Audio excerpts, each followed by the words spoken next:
allons voir maintenant une étape importante qui consiste en la gestion des rubriques. Donc on a vu là, lorsqu'on récupère les opérations bancaires avec la synchronisation, qu'on sélectionne la rubrique qui nous intéresse. Donc en fait, les rubriques figurent en haut à droite. Par défaut, elles sont créées en fonction de l'activité de votre entreprise.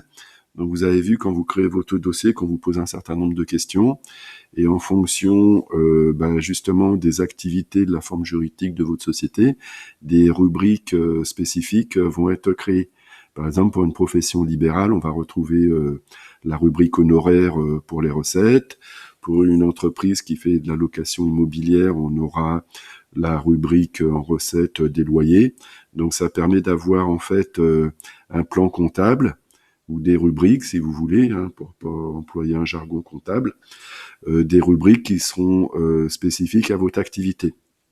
Donc on les retrouve ici. Vous voyez, on retrouve toutes les rubriques. Donc on a créé des familles, dépenses d'exploitation, dépenses divers, etc. Et là-dessous, donc on retrouve toutes les rubriques détaillées. Donc on en a déjà créé beaucoup. Sur les rubriques, là, vous voyez, on retrouve documentation, par exemple, des mots-clés, ce qui veut dire quand on va être dans l'espace d'affectation, au lieu de taper documentation, on peut taper abonnement, revues, journaux, et ça va donc retrouver la rubrique documentation. L'intérêt du logiciel, c'est que vous pouvez créer vos propres rubriques. Donc comment ça fonctionne ? Disons que vous voudriez avoir une rubrique sur une documentation technique. Donc on ferait nouvelle catégorie, ça appartient à documentation. Donc je la recherche en bas.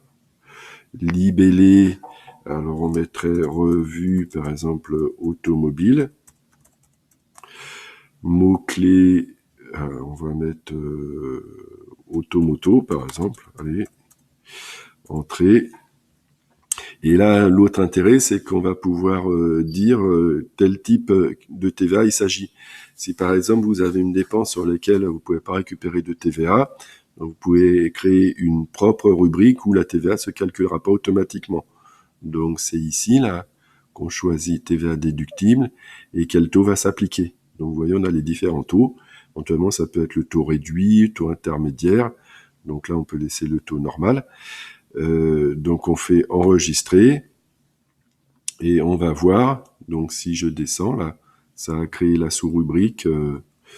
Donc on va aller à documentation. Vous voyez, revue automobile avec le mot-clé automoto. Donc maintenant, si on va dans mon espace d'affectation, là je fais revue automobile. Vous voyez, ça va se mettre dans la bonne rubrique. Après, on a vu pour les affectations automatiques, si c'est des prélèvements ou des virements ou des opérations récurrentes, en fonction des libellés, on pourrait dire que ça se met automatiquement dans la revue automobile, et à chaque synchronisation, ça se fera automatiquement. Donc voilà comment se réalisent les catégories et les possibilités de créer vos propres sous-catégories, sachant que par défaut, il y en a déjà beaucoup, les essentiels ont été créés.